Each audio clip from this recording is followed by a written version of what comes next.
কত সুন্দর একটা ছাদ, তারপরও বাড়িওয়ালা কেন যেন ছাদে আসতে শুধু নিষেধ করে যে রাত্রেবেলা ছাদে যাওয়া যাবে না। তারপরও আমি চলে আসলাম, কি আর করবেন বলেন। যে পরিমাণ গরম পড়ছে তাই আর বাসায় রুমে থাকতে পারলাম, চলে আসলাম বাসার ছাদে।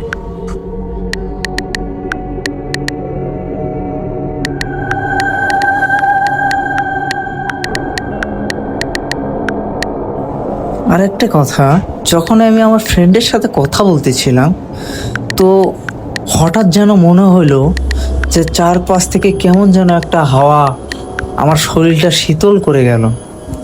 আর হ্যাঁ, আরেকটা কথা আপনাদেরকে বলে রাখি, সময়টা ঠিক ছিল রাত 12টার পর। চারপাশে শুনশান নীরবতা। আর আমার ফ্রেন্ডটাও দেখেন বলতেছে, তোর কি ভয় করে না? আরে ভয় বলতে কি কিছু আছে এ দুনিয়াতে? তো এইভাবেই আমি চ্যাট করতেছিলাম আমার ফ্রেন্ডের সাথে।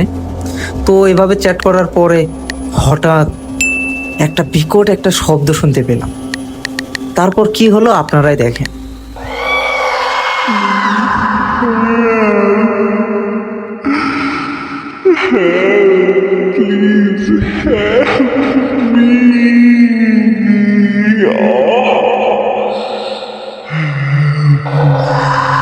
কে কে ওখানে? কে?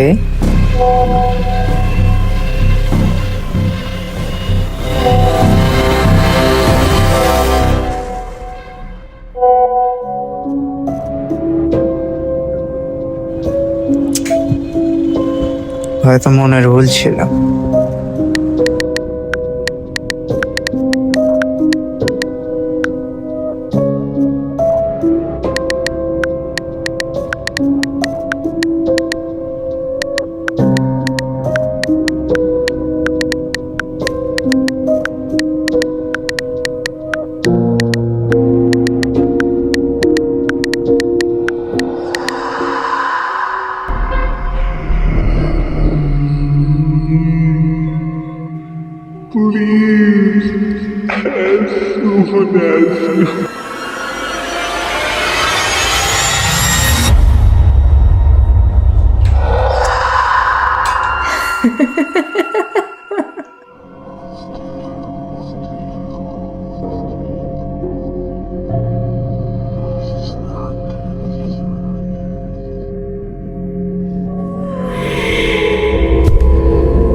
Help me.